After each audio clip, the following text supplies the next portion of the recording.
विश्वानि देव सवितर्दुरितानि परासुव यद्भद्रं तन्नासुव। ॐ शं नो मित्रः शं वरुणः शं नो भवत्वर्यमा शं न इंद्रो बृहस्पतिः शं नो विष्णुरुक्रमः। ॐ तेजोसि तेजोमयधेः ओजोसि ओजोमयधेः असदो मा सद्गमय तमसो मा ज्योतिर्गमय मृत्योर्मामृतं गमय। ॐ जीवेम शरदः शतं शृणुयेम शरदः शतं पश्येम शरदः शतं मदीना स्याम शरदः शतम्। ॐ वेद प्रेमियों, सुधी श्रोताओं, परम सौभाग्य का विषय है कि हम सब साक्षात परब्रह्म की वाणी ऋग्वेद के प्रथम मंडल के 9वें सूक्त की व्याख्या में प्रवेश करने जा रहे हैं। यह सूक्त 9 मंत्रों वाला है। 9वें मंत्र को छोड़कर शेष सभी मंत्र गायत्री छंद में निबद्ध हैं। मंत्र दृष्टा ऋषि हैं गौतम राहुगण और देवता हैं विश्व देवा। विश्व देवा के स्वरूप के विषय में हम सब जानते हैं कि विश्व देवा के अंतर्गत यावत देवमंडल है सबका समावेश है। हम इसको इस प्रकार समझ सकते हैं, इसका कंसेप्शन अवधारणा इस प्रकार से कर सकते हैं कि जैसे एक राष्ट्र होता है तो राष्ट्र का प्रमुख तो राष्ट्राध्यक्ष अथवा सम्राट राजा जो कुछ है वो होता है, लेकिन व्यवस्था को संचालित करने के लिए राष्ट्र विभिन्न भागों में विभक्त होता है और उसके संचालक प्रधान अलग अलग पदाधिकारी होते हैं। मुख्य पदाधिकारी के अतिरिक्त उस संबंधित विभाग में अन्य तमाम पदाधिकारी होते हैं। इस प्रकार से एक व्यापक व्यवस्था रहती है। अंत में सारी शक्ति तो एक ही में होती है, सम्राट में ही होती है, लेकिन शक्तियाँ वितरित होती हैं। वैसे ही हमें इस सृष्टि व्यवस्था को भी देखना चाहिए। वैदिक ऋषियों ने उस प्रधान व्यवस्थापक को, सृष्टा को इंद्र रूप में नामित किया है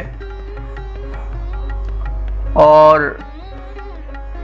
सृष्टि व्यवस्था के संचालन में मित्र, वरुण, भग एवं अग्नि तथा और तमाम अश्विनी कुमार आदि देवगण हैं। मोटे रूप से जैसा पहले कहा जा चुका है, देवों की संख्या 33 है और वैसे 33 कोटि भी मानी जाती, यानी अनंत भी है। तो जो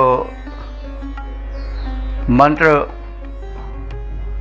अब आप सबके समक्ष प्रस्तुत किया जाने वाला है वो ऋग्वेद के प्रथम मंडल के 90वें सूक्त का प्रथम मंत्र है। और यह गायत्री नामक छंद में निबद्ध है। मंत्र दृष्टा ऋषि हैं गौतम राहुगण और देवता हैं विश्व देवा। विश्व देवा में मुख्य रूप से जिनकी स्तुति की गई है वे हैं मित्रा वरुण और अर्यमा। इन तीनों देवों से सीधे सच्चे नीति के पथ पर चलने की शक्ति की प्रार्थना की गई। तो अब हम सर्वप्रथम ऋग्वेद के प्रथम मंडल के 90वें सूक्त के प्रथम मंत्र का पाठ कर लें। ओम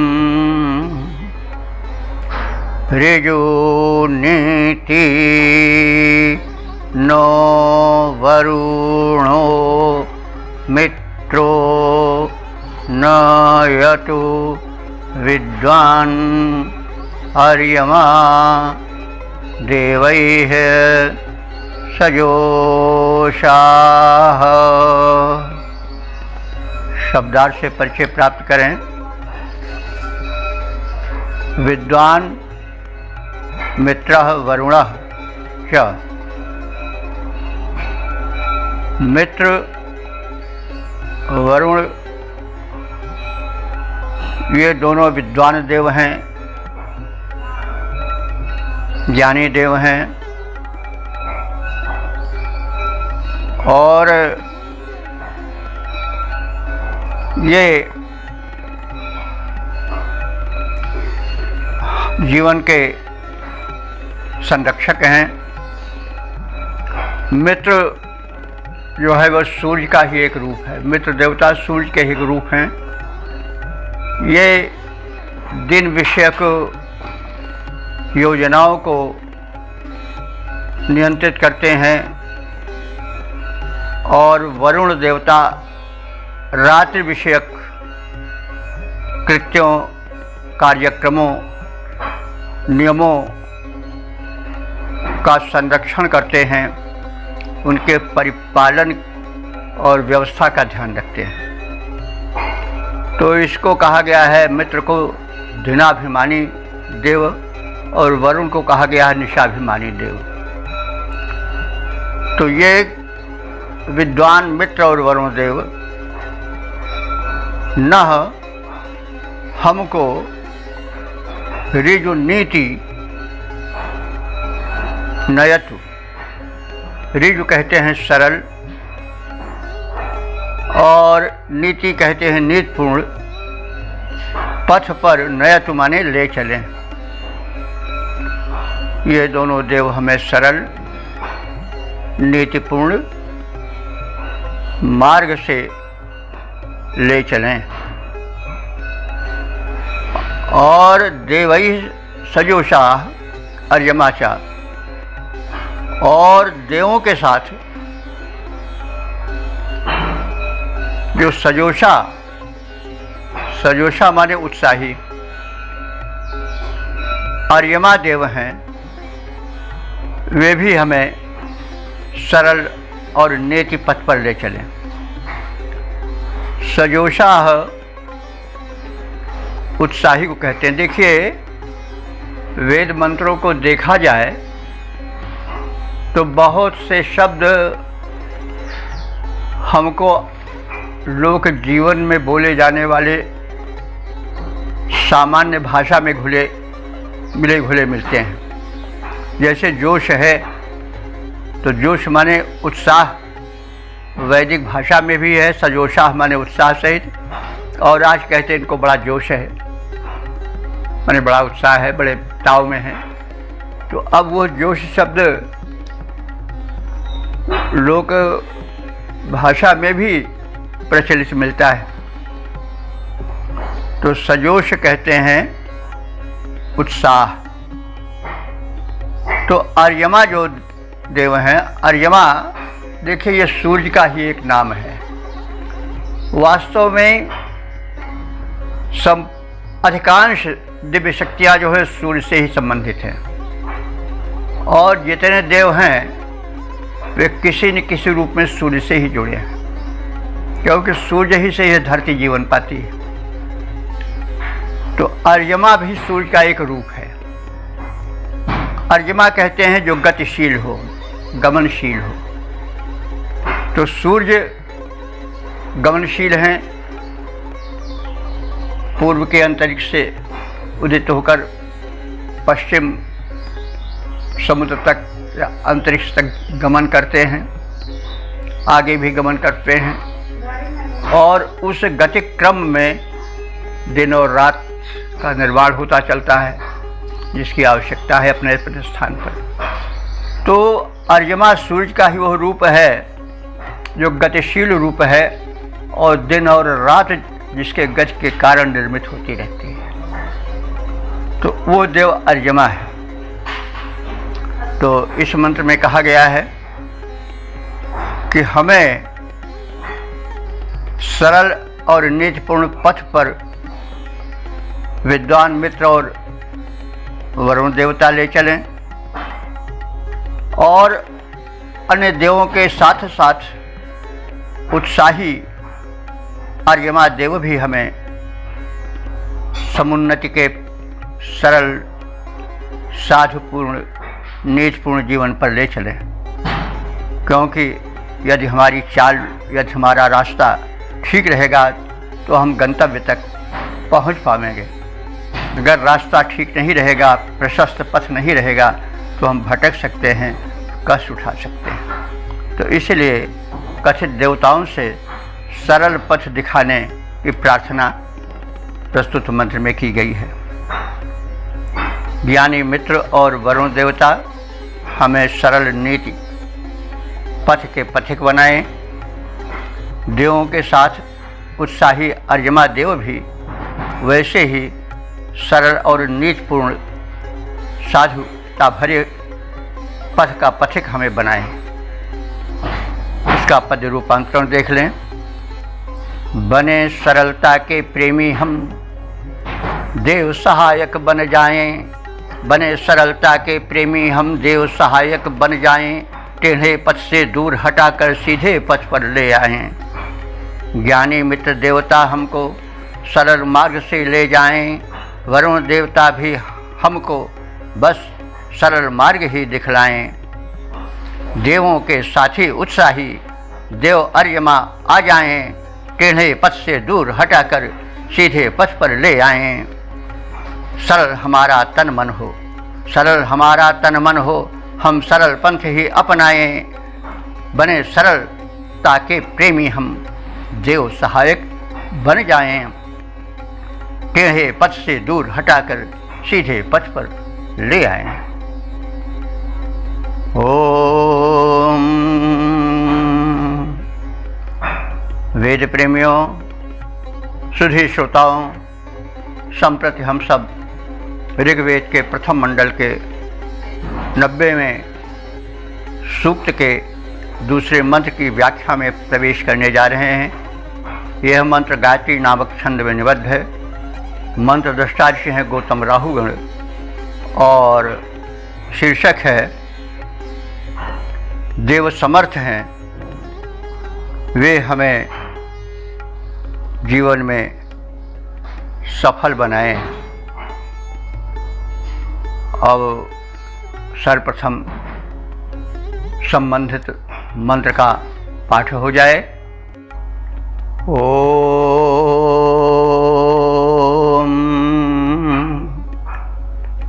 ते ही वसो वस वानास्ते अप्र मूरा महोभि वृता रक्षन्ते विश्वाः। शब्दार्थ से परिचय प्राप्त करें। ते माने वे, वे कौन जो अभी प्रथम मंत्र में कहे गए हैं? मित्रा, वरुण और अर्यमा आदि देव। श्री माने निश्चय पूर्वक वे जो कथित देवता हैं, पूर्वोक्त देवता हैं, वे निश्चय ही वस्व माने धन धान्य से परिपूर्ण है और इसलिए वे वसवाना उपासकों को धन धान्य से परिपूर्ण कर देने में सक्षम है। तो ते ही वस्व, वे कथित देव समृद्ध हैं, धन धान्य से परिपूर्ण हैं और धन वही है जो धन्य करे। धन की अनेक कोटियां हैं, तो उन सब के लिए धन शब्द को समझना चाहिए। तो कथित देवता मित्रा, वरुण, अर्यमा आदि संपन्न है, वस्व हैं और वस्वाना समृद्ध संपन्न बना देने वाले हैं। ते अप्रमूरा, प्रमूर कहते हैं मूर्ख को। प्रमूर माने प्रमूढ़, यानी तो आ लगा दिया जाए तो निषेध का अर्थ निकलता है। तो ते यानी वे कथित देव अप्रमूरा यानी ज्ञानी हैं, मूर नहीं है, मूर्ख नहीं है, अप्रमूर हैं। वे विशिष्ट रूप से ज्ञानी हैं, समझदार हैं, सब कुछ समझने बूझने वाले हैं। अस्तु महोभि माने अपने महान सामर्थ्य द्वारा विश्व वाहा सदा अपने अंतर्गत व्यवस्था स्थापित करने वाले नियमों की रक्षा किया करते हैं। विश्ववाह माने उन समस्त नियमों का निर्वहन करते हैं, रक्षण करते हैं जो कि सृष्टि के संचालन में उनको सौंपे गए हैं। वही विभाग वाली बात समझनी चाहिए कि जैसे जो महान सम्राट है, राष्ट्राध्यक्ष है, वो भिन्न भिन्न विभागों को एक निर्धारित शक्ति प्रदान कर देता है। तो ऐसे जो सर्वश्रेष्ठ देव है, इंद्र है या जो कुछ इस रूप में माने हम, वो अनेक देवताओं को उनके विभाग रूप में उनका अध्यक्ष बना करके और उन्हें व्यवस्थित शासन सुसंचालन की अनुमति दिए रहते हैं। तो कहा जा रहा है कि जो अभी देवता बताए गए हैं वे ज्ञानी हैं और धनवान हैं, समृद्ध हैं, संपन्न हैं, सक्षम हैं। वे अपने अपने विभाग के अंतर्गत जो महद व्यवस्था है उसके संवहन में, निर्वहन में पूर्ण सक्षम हैं और उसकी रक्षा सावधानी पूर्वक किया करते हैं। तो वे समस्त देवतागण जो मित्रा, वरुण, अर्यमादि के रूप में कथित हैं, वे सब सर्वगुण संपन्न हैं, ऐश्वर्यवान हैं और संपन्नता आराधकों को प्रदान करते रहते हैं। वे परम ज्ञानी हैं, मूर्खता से शून्य हैं और अपने सामर्थ्य द्वारा वे सदा सृष्टि संचालन के नियमों को सतर्कतापूर्वक परिपालन करते और कराते रहते हैं। अब इसका हम छंदोबद्ध प्रारूप देख लें। हैं संपन्न देवता सारे, करते हैं संपत्ति प्रदान, वे मूढ़ता शून्य है, उनमें विलसित हैं समस्त प्रज्ञान। जगति के संचालन के हित नियम विशिष्ट बनाते हैं, देते नहीं, टूटने अपने बल से उन्हें चलाते हैं। तो हैं संपन्न देवता सारे, करते हैं संपत्ति प्रदान, वे मूढ़ता शून्य, उनमें विलसित हैं समस्त प्रज्ञान जगति के संचालन के हित नियम विशिष्ट बनाते हैं, देते नहीं टूटने, अपने बल से उन्हें चलाते हैं। ओम ओम। वेद प्रेमियों, सुधी श्रोताओं, संप्रति हम सब ऋग्वेद के प्रथम मंडल के 90वें सूक्त के तीसरे मंत्र की व्याख्या में प्रवेश करने जा रहे हैं। यह मंत्र गायत्री नामक छंद में निबद्ध है। मंत्र दृष्टा ऋषि हैं गौतम राहुगण और देवता हैं विश्व देवा। शीर्षक है देवगण मानवता के शत्रुओं और विकृतियों का विनाश करते रहे। अब संबंधित मंत्र का सर्वप्रथम पाठ हो जाए। ओम ते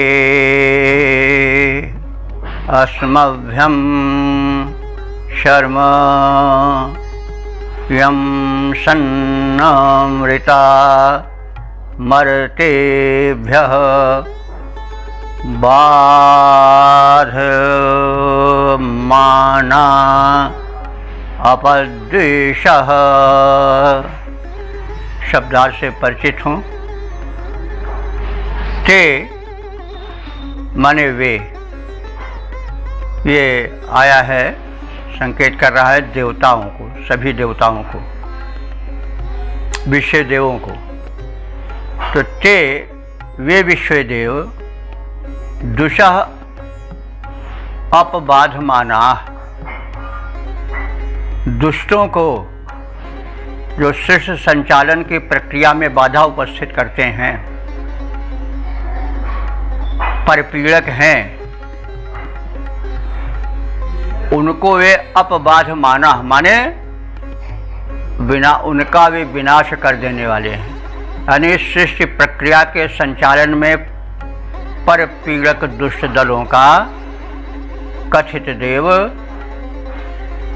विनाश कर डालते हैं।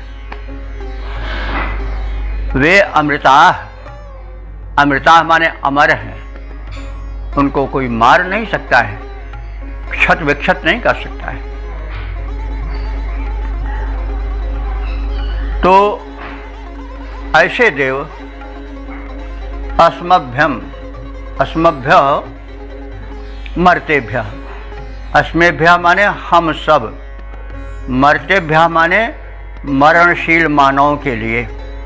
तो वे अमर देव अस्मेभ्य मर्तेभ्य, हम सब मरणशील मानवों के लिए शर्म, शर्म माने आनंद, यंसन माने प्रदान करें।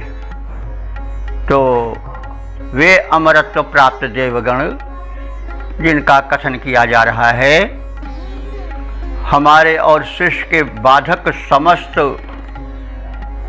दुष्ट शक्तियों का, शत्रुओं का विनाश कर डालें। वे अमरदेव हम मरणशील मानवों को सुख संपत्ति प्रदान करें।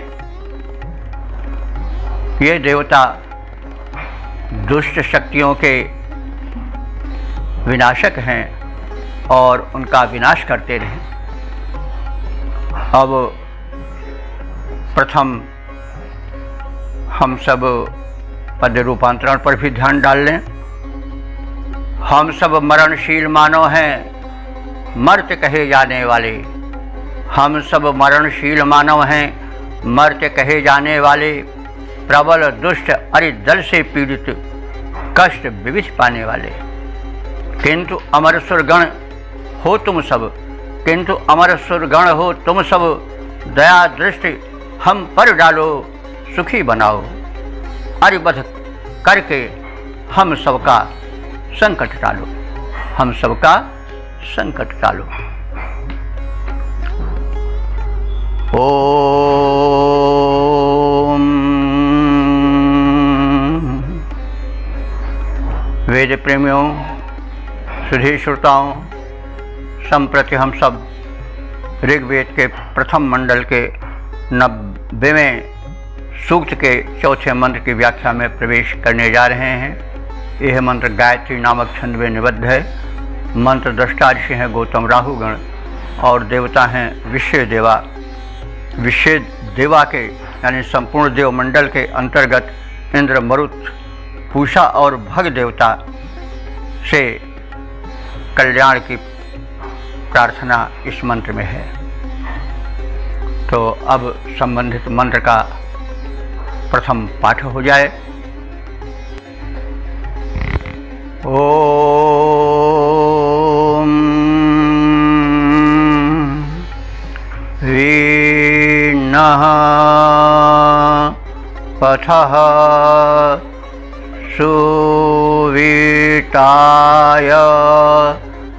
कियन्तीन्द्रो मरुतः पूषा भगो वन्द्यासः। शब्दार्थ से परिचय प्राप्त करें। वन्द्यासः, वन्द्यासः माने वंदनीया, जो वंदनीय हैं। उन विश्व देवों में से, समस्त देवगणों में से यहाँ विशिष्ट देव इंद्र और मरुत तथा पूषा और भग देवता, तो इनके विषय में आप सब जान चुके हैं। इंद्र जो है समस्त देवों का, दिव्य शक्तियों का प्रधान है, देवराज है, देवेंद्र है। मरुत कहते हैं जो उनके सहायक 49 मरुतों के गण हैं, जिनके विषय में पिछले एपिसोड में काफ़ी बताया गया है। वे पूषा भी देवता हैं। ये भी सूर्य का एक रूप है। सूर्य के किरणों से हमें जीवन मिलता है, पोषण मिलता है, इसलिए उनको पूषा कहा जाता है। पोषणत्वेन पूषा कथ्यते। और भग भी सूर्य का ही एक रूप है। अब भग का शब्दार्थ यूँ होगा व्युत्पत्ति परक, भज्यते सेव्यते अनेन इति भगः, यानी जिसके द्वारा ऐश्वर्यों का, सुख का, आरोग्य का सेवन हो सके, यानी उसमें जो सहायक हों ऐश्वर्य, सुख, आरोग्य आदि के प्रदान में वो भग हैं।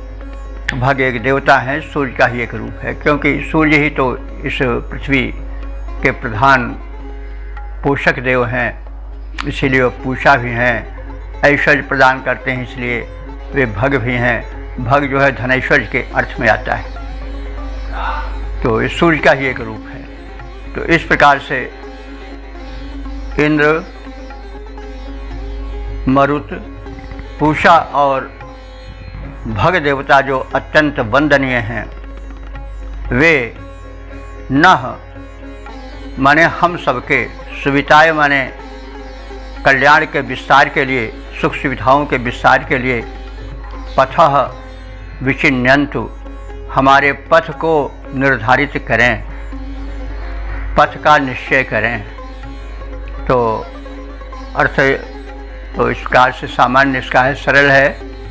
भावार्थ है वंदनीय, परम वंदनीय इंद्र, मरुतगण, पूषा और भग देवता हमारे कल्याण के पथ को प्रशस्त करें और हमारा कल्याण किस मार्ग से चलने पर है इसका निश्चय करें, इसको निर्धारित करें, निर्धारण करें। तो अब इसका पद रूपांतरण देख लिया जाए। इंद्र, मरुत, पूषा, भग नामक वंदनीय ये देव प्रवर। इंद्र, मरुत, पूषा, भग नामक वंदनीय हे देव प्रवर, हम सब तुमको विनय सुनाते हाथ जोड़ करके सादर। तुम सब पूज्य समर्थ सुबंदित कृपा दृष्टि हम पर लाओ, निश्चित कर गंतव्य हमारा मंगलमय पथ दिखलाओ। ओम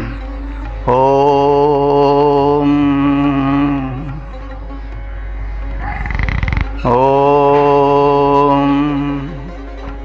वेद प्रेमियों, सुधी श्रोताओं, संप्रति हम सब ऋग्वेद के प्रथम मंडल के 90वें सूक्त के 5वें मंत्र की व्याख्या में प्रवेश करने जा रहे हैं।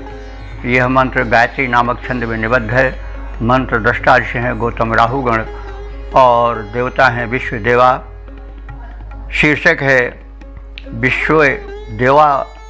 इस देवमंडल में पूषा देव, विष्णुदेव और मरुदगण हमें सकारात्मक लोकोपकारी विचार प्रदान करें।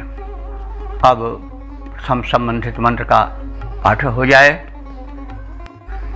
ओम उत नो धियो गो अग्राह पूषन् विष्णवे वयावह कर्ता नः स्वस्तिमतः। शब्दार्थ से परिचय प्राप्त करें। पूषण, हे पोषक देवता। पूषा जो है सूर्य का ही एक रूप है। तो हे पोषण करता देवता, हे विष्णु देवता। विष्णु इसलिए नाम पड़ा है, वे व्यापक हैं। विष्णु माने व्यापक होता है। वे सर्वव्यापी होने के कारण विष्णु कहते हैं। इसलिए हे विष्णु देवता। एव यावह गतिमान को कहते हैं। तो हे गतिमान मरुदगणों, तुम सब न हम सब की धिया माने धारणा शक्ति को गो अग्राह गाय के समान, गो के समान अग्रगामी करो। यानी जैसे गो में साधुता होती है वैसे हमारी बुद्धि में आप साधुता भरो। तो गो का अर्थ गाय होता है, जो कि अपनी उपयोगिता और साधुता के लिए सुप्रसिद्ध है। और गो का अर्थ पृथ्वी भी होता है। तो पृथ्वी में भी बड़े गुण हैं। पृथ्वी सबको धारण करती है। उसका एक नाम क्षमा भी है। वो क्षमाशील है, भरण पोषण करती है। और उसके विषय में कहा गया है कि क्षमया पृथ्वी सम। वाल्मीकि रामायण में भी कहा गया है कि राम पृथ्वी के समान क्षमाशील हैं। तो धरती पर कितना ही उसको खोदा जाता है, कुरेदा जाता है, उस पर न जाने क्या क्या पवित्र अपवित्र पदार्थ डाले जाते हैं, लेकिन धरती कभी असंतुष्ट नहीं होती। वो अपने भरण पोषण के कर्म से कभी विरत नहीं होती है, बड़ी क्षमाशील है। तो धरती जो है गहरे सागर, ऊंचे पर्वत सबका भार उठाती है। इसीलिए तो यह धरती माता कहलाती है। तो माता कहलाने के योग्य सभी नहीं होते हैं। माता कुछ ही को कहा जाता है, पृथ्वी माता, गौ माता। और जो माता हमारी है, अगर वह मातृत्व का गुण दिखाती है तब तो माता है, अन्यथा जननी से ज़्यादा नहीं कुछ है। तो माता पद बड़ा ऊंचा पद होता है। इसलिए प्रायः गोमाता को मातृत्व का पद दिया जाता है, या पृथ्वी माता को मातृत्व पद दिया जाता है, अथवा उस तमाम गुणों से संपन्न जननी को भी माता कहा जाता है। तो हे पूषा देवता, हे विष्णु देवता, हे गतिमान मरुदगणों, हमारी बुद्धि में गो की भांति सरलता अथवा पृथ्वी की भांति क्षमाशीलता और धारण शक्ति धारण कराओ, ऐसी आपसे प्रार्थना है। हे पूषा देवता, हे विष्णु देवता, हे गतिमान मरुदगणों, हमारी बुद्धियों में गो के समान अथवा धरती माता के समान साधुता, सहनशीलता, धारण शक्ति प्रदान करो और हमारे विचारों में साधु विचार को भरो और हमें साधु जीवन बिताने वाला बनाओ। अब हम पद रूपांतरण पर दृष्टि डालें। हे पूषा, हे विष्णु देवता, हे गतिमान मरुत बलवान, तुमसे है प्रार्थना हमारी, देवों सुनो उसे दे ध्यान। गो समान साधुता भरी हो बुद्धि हमारी गुणकारी, गो समान साधुता भरे हो बुद्धि हमारी गुणकारी, दुर्गुण दूषण हरने वाली, पोषक हो पर उपकारी, पोषक हो पर उपकारी।